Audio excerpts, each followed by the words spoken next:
धूत चिंतन श्री गुरुदेव दत्त श्री स्वामी समर्थ। सर्वांच्या मनातील सर्व चांगल्या इच्छा स्वामी लवकरात लवकर पूर्ण करो अशी स्वामींचरणी मी प्रार्थना करते आणि आजच्या व्हिडिओला सुरुवात करते। आजचा व्हिडिओ हा खूप भावनिक आहे। म्हणजे प्रत्येक स्त्रीला आई हो असं वाटतं। आई होणं म्हणजे हे तिच्यासाठी दिलेलं एक वरदानच आहे। म्हणजे जिला मुलबाळ नाही ना तिला नक्कीच विचारा तिच्या मनाची अवस्था काय होत असेल। बऱ्याच वेळा खूप प्रयत्न करूनही काही स्त्रियांना ना हा प्रॉब्लेम होऊ शकतो।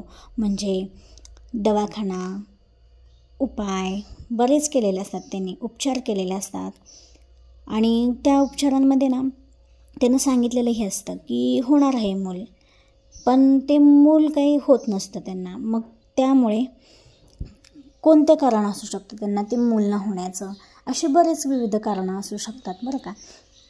तर सगळ्यात महत्त्वाचं म्हणजे मूल होणे ही प्रत्येक स्त्रीची ना खूप उत्कट इच्छा असते।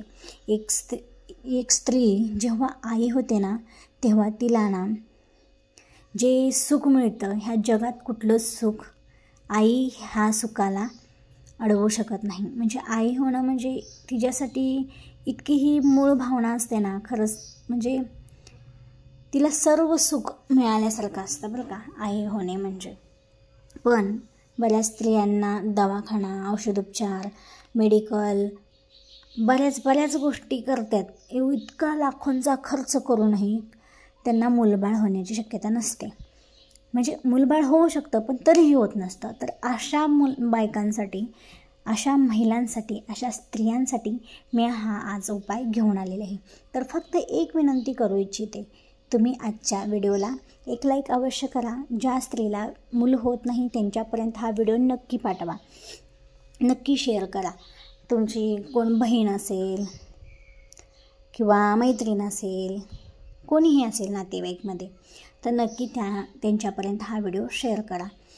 तुम्हाला मी आज संतान प्राप्तीसाठी ना कोंब आलेला नारळ असतो ना त्याचा उपाय सांगणार आहे। त्यासाठी तुम्हाला पूर्ण श्रद्धेने पूर्ण भक्तीने आपल्याला हा उपाय करायचा आहे। तुम्ही बघू शकता अगदी डॉक्टर नर्स सिस्टर सुद्धा ना बऱ्याच वेळा ते सुद्धा ना म्हणजे आपण प्रत्येक मनुष्य एक विद्या देणाऱ्याला आणि डॉक्टरांना ह्या पृथ्वी तलावरती देव समजतो, बरोबर आहे की नाही।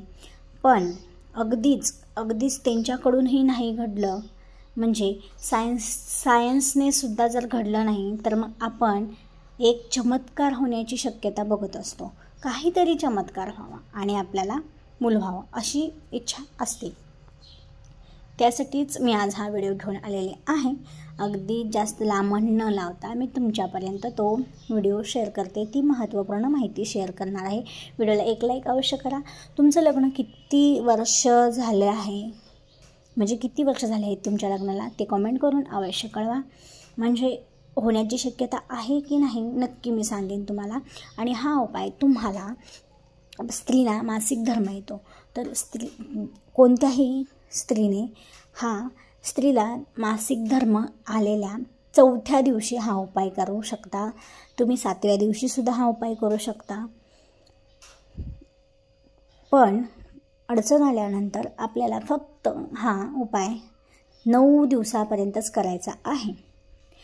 तर हा उपाय करताना मनामध्ये भक्ती श्रद्धा पूर्णपणे असली पाहिजे, पूर्णपणे आणि पूर्णपणे विश्वासाने हा उपाय करा। नक्कीच तुमच्यावर भगवान श्रीकृष्णाचा आशीर्वाद कायम राहील, श्री स्वामी समर्थांचाही आशीर्वाद कायम राहील आणि तुमच्या ओठ्यात लवकरच एक लहान मूल असेल। हा उपाय करताना तुम्हाला तुमच्या देवघरामध्ये बाळकृष्णाची मूर्ती असेल, जर नसेल तर बाळकृष्णाची मूर्ती आवर्जून आणा। तसं तर बघायला गेलं तर आपल्या हिंदू धर्म संस्कृतीमध्ये प्रत्येक स्त्रीला तिच्या माहेराकडून बाळकृष्ण आणि श्री गणेश हे देव दिलेच जातात। मग तुम्ही आवर्जून तुमचे माहेरचे जे देव आहेत त्यांची पूजा केली तरीही चालते। तर यासाठी नवीनच आणावं म्हणून काही गरज नाही, अगदी घरचा तुमचा माहेराकडून आलेला आहे त्याची पूजा केली तरीही चालते. यासाठी आपल्याला आसन घ्यायचं आहे सर्वप्रथम. यानंतर बाजूसमोर चौरंग ठेवायचं आहे. चौरंगावरती लाल वस्त्र अंथरायचे आहे किंवा पिवळ्या रंगाचं वस्त्र अंथरलं तरीही चालतं. यानंतर एक दिवा प्रज्वलित करायचा आहे. दिव्यामध्ये तुम्हाला तुपाचा दिवा लावायचा आहे आणि फुलवात लावायची आहे बरं का. अशी प्लेन वात करायची नाही, ते फुलवातच करायची आहे. यानंतर आपलं बाळकृष्ण घ्यायचं आहे आणि श्री गणेश घ्यायचं आहे.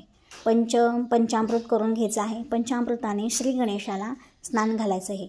पंचामृत म्हणजे दही, दूध, साखर, मध आणि तूप, केळं हे असे पंचामृत असतं. ह्या पंचामृताचं स्नान घालायचं आहे. स्नान घातल्यानंतर थोडंसं स्वच्छ पाण्याने सुद्धा स्नान घालून घ्यायचं आहे. आधी श्री गणेशाची पूजा करून घेणार आहोत आपण. यानंतर थोडंसं अत्तर लावायचं आहे श्री गणेशाला. यानंतर बुक्का, गुलाल लावून घ्यायचं आहे. दुर्वा व्हायची आहे आणि आवडीचं फूल श्री गणेशाचं जास्वंदीचं वाहून घ्यायचं आहे. यानंतर बाळकृष्णाला घ्यायचं आहे. ताम्हणात पळीने पाणी सोडायचं आहे 3 वेळा आणि ओम नमो भगवते वासुदेवाय नमः म्हणायचं आहे. त्यानंतर पंचामृताने स्नान घालायचं आहे 3 वेळा. त्यानंतर पुन्हा स्वच्छ पाण्याने स्वच्छ धुवून घ्यायचं आहे, कोरडं करून घ्यायचं आहे. आणि यानंतर उजव्याच हाताने ते स्थानावर ठेवायचं आहे. त्यानंतर त्याला अष्टगंध किंवा गोपीचंद असेल तर गोपीचंद लावून घ्यायचं आहे, अत्तर लावून घ्यायचं आहे. त्यानंतर जिथे चंद लावला आहे गोपीचंद, तिथे चंदनाचा टिळा लावला आहे, तिथे बुका लावून घ्यायचा आहे. बाळकृष्णाला बुका अत्यंत प्रिय आहे, बुका लावून घ्यायचा आहे. यानंतर तुळशीपत्र व्हायचं आहे आणि तुम्हाला बाळकृष्णाचा मंत्र म्हणायचा आहे. तो मी मंत्र पुढीलप्रमाणे सांगत आहे, तुम्हाला वाटल्यास लिहूनसुद्धा देते. तो मंत्र तुम्हाला 108 वेळा म्हणायचा आहे. आणि मंत्र म्हणताना अगदी शांत वातावरण हवं आहे, जागा स्वच्छ हवी आहे, जिथे पवित्र असं वातावरण असायला हवं.